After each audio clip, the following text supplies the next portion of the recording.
Hello and welcome to another edition of Dapper Dan's Damage Report. I, of course, am your host, Dapper Dan, and I'm sorry already. I have to start off the episode with an apology. I've tried so hard to make these a weekly event, something that I can post out at least once a week, and I'm really trying to make that a thing. Unfortunately, this past week, I had to be a little late. This is now coming up. This is going to be basically 2 weeks worth of footage. Don't worry, I'm not going to make it a 30-hour long video so I can make up for time. I'm just apologizing now and saying why I didn't do it. And the reason that I was not here and doing a video like I did usually every week, and why I wasn't here last week was, simply put, the holidays happened, Thanksgiving. I was preparing for that, staying with my family. And also, it was my birthday. I had a birthday last Tuesday, and almost the entire week was me celebrating with different people of my life. They all took care of me and did some really wonderful things, and I'm so happy that my birthday is so close to Thanksgiving. November 25th is my birthday, and so on Tuesday was my birthday, and then Thursday was Thanksgiving. So I gained a lot of weight when it comes to this past week that I'm going to have to work off. And then, of course, Christmas is coming. Oh, God. It's never going to end, guys. But no, I love the fact that my birthday is so close to Thanksgiving, because it reminds me of everything that I have to be thankful for. For those of you who don't know that about me and only see me a little bit at shows and don't really pay that much attention, you'll notice that I walk with a little bit of a limp. A little bit, it's a pretty big limp. I have spina bifida. It's a birth defect. I was born basically with a jacked up spine. And long story short, most people that are born with this sort of stuff, they don't walk. They're paralyzed for life. And it's a very unfortunate thing. And I remember a few weeks ago I was talking with my parents about it. I was sitting down and having dinner with them, and they were talking about it, and they had mentioned something very interesting to me, something I didn't know. I never really researched this sort of thing, and that was that, 10 years before I was born in 1987, 10 years at least before that, if you were born with spina bifida, that was a death sentence. That wasn't just paralyzed, you were dead. Like, the moment you were born, you were just done, because there was so much exposure to organs that were inside of your body that they didn't have operations for it. Then it became a point of an operation. Now it's something that's very easily dealt with. As soon as you're born, they give you a quick operation, which is still a scary thought. Baby's born, and the first thing they have to do is have a huge operation. And on top of that, I was born with hydrocephalus, which is, for those of you who don't know, water on the brain, and they had to put a shunt into my brain to channel out all the water system that it has in my body, and fluids throughout my body, basically. And I'm basically supposed to get a new shunt every 2 years, and I've not gotten one. I'm 27 years old now. I've not gotten one in 25 years. So I don't know how I'm still alive, but that, to me, right there in and of itself, is enough to make me very appreciative of blessings and thanks and all these different things. And then on top of that, then you have Thanksgiving. So, I have all of these things to be thankful for that I couldn't imagine, and I just wanted to talk about that now while I have the time. I know this is kind of ranty and kind of long, but it's how I feel. When I was, from the first time I could remember, I wanted to be a wrestler. That was my dream. Growing up, I wanted to be a wrestler so bad. Shawn Michaels, all these different guys that were on my television. I wanted to be those people. And I remember Doink the Clown was actually the first thing I remember ever really, this is different. Because growing up, I shared a bedroom with my brother, and he was somebody that I looked up to a lot. You know, of course, older brother, and anything he did, I thought was instantly cool. He listened to music. I wanted to listen to the same music. So, you know, he watched these movies. I wanted to. He would play a video game. I wanted to play the video game. So my brother was instantly cool. So he liked wrestling. I instantly fell in love with wrestling. But of course, you know, it becomes one of those things when, first of all, it becomes one of those weird things when you're a very small person, 5'7", 100 and something pounds, soaking wet with a brick in your pocket. They automatically tell you shouldn't ever try that because it doesn't look like you could ever make it. It's a whole other thing when you're born with your spine completely jacked up to the point that you are that close to being paralyzed. That's definitely not something. And then on top of that, you have a system that's in the back of your head that if it gets jogged and hit hard enough that there's a very good chance that it could have ruptured, exploded, and you could die. No, a lot of these things were bad for me. So that was definitely something I didn't want to chance very much. And at the time, of course, you know, you look online and you see all these people and you're like, yeah, there's no way I could do it. But then, you know, I saw some great stuff from, you know, Zach Gowen and Gregory Iron and these people that are born with definitely huge disadvantages, and I go, wow, if they can do it, wow. And it made me appreciate it that much more. And I didn't start really thinking more and more about it until what was I, 25, 24?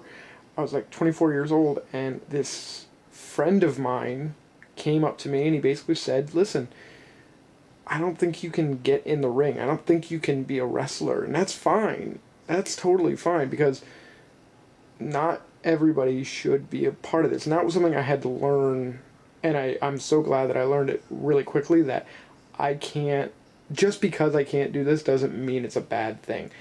And I put myself in the position of, well, okay, I can't wrestle. That's fine. And I looked at it and I said, there's more to professional wrestling. There's referees, there's cameramen, there's lighting equipment, there's ring, you know, the ring people, the guys that set up the rings, guys that set up the chair, concessions, tickets, security, anything. And I remember I have this thing, if you haven't noticed about me already, I have the gift of gab, where I don't shut up. And you'll notice that as you look at the time go on, I go, oh my God, he's still talking. I have the gift of gab, and that's what helped me realize, maybe I can do this. And that's really when I noticed it, when I'm watching wrestling. I'm telling stories, and I'm talking about this stuff, and I'm adding things that I think the commentator should say. And then that's when somebody told me, hey, try that out. So I was trained on how I should do it. Somebody sat down with me for months and months and months and months and months of doing this stuff. And then, of course, I had a lot of people around me that helped me out a lot, that got me some really interesting spots, and then they also taught me and critiqued me and some great stuff. And that's back to what I was saying a while back when I talked about criticism. You know, especially if somebody comes up to me that I can tell, you can tell when somebody doesn't do criticism a lot. You can tell that they don't talk openly and say, hey, this is something that you should do. Boom, do this. They don't say this stuff all the time. I value that a little bit more, in my opinion. I value that more than somebody who's constantly saying, hey, do this, do this, do this, do this, do this. Because they're the ones that are just sitting there quietly watching in the corners, and they're keeping an eye on it. And that's not to say that the people that talk and constantly have criticism, that they can't be valued. They can be valued too. And absolutely. But I take all criticisms. And so when somebody comes up to me that I respect, that I know, that I talk to a lot, and they say, hey, I have a thought, maybe you can try that, I tend to take that with a huge look at that and go, wow, I really appreciate, a huge appreciation for that, is what I'm trying to say. I really do like that people say that stuff for me.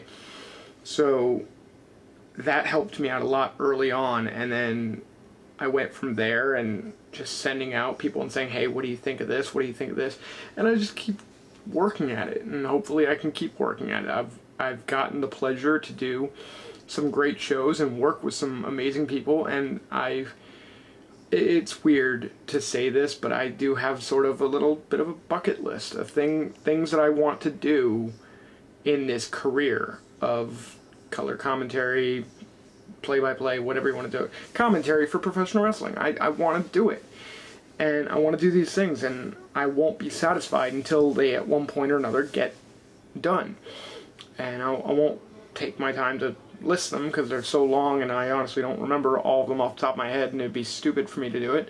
And you'd just be sitting there going, So, that said, I'm going to continue until I can at least feel accomplished. And because I've always said this, and I agree with anyone that ever thinks this, success is not a journey, it's not a destination, it's a journey. Success is not something you could say, I've succeeded because I've done this. It's when you look at this and go, wow, this is a lot of fun. Because once you've hit that milestone, where do you go from there? You know, if you can sit there and say, I won't be happy until I am this. And then once you're there, okay, well, you're there. Are you happy yet?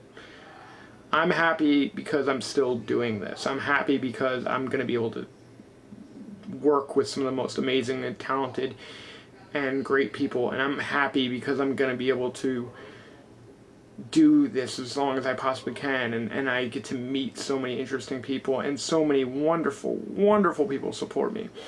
So tying it all into this past week of Thanksgiving and my birthday and all this stuff, I just want to say thanks. I've said it before in the last episode, and it's getting cheesy at this point, but I mean, it's true. I have a lot to be thankful for, and I really do appreciate that more than anything. It's such an interesting thing, and the holidays really bring this out of me. I am very happy that I get to do this, and I'm very happy to get to talk to you guys and do these things with you. And I never want it to change, to be honest. So I'm gonna go now before I start tearing up, but thank you guys again for liking, sharing, favoriting, subscribing, and all that stuff. And if you haven't yet, please do. You guys are wonderful people. I'm not gonna tell you what's coming up next, but I will say this: if something that I have planned happens, it should be coming up in the next couple weeks.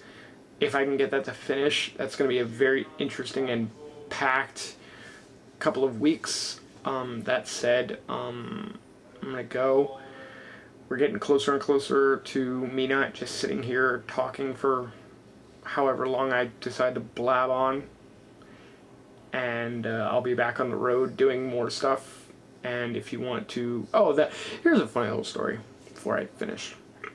ADD, I know.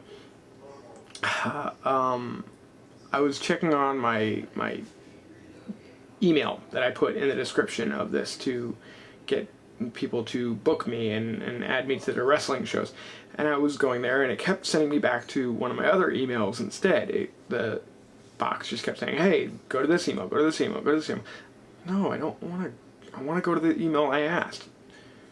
bookdapperdan@gmail.com. I think that's what it's called. And I was like, why is it not doing that? And I finally went on to it, and it turned out that I had not, when I first started the email, I had not completed the email. So it was not active since September, early September, and it's early December. Yeah. I want to say that that's just because that's the reason why I didn't get any emails. So I'm going to go ahead and leave it at that. Probably it. That said, I'm a bonehead.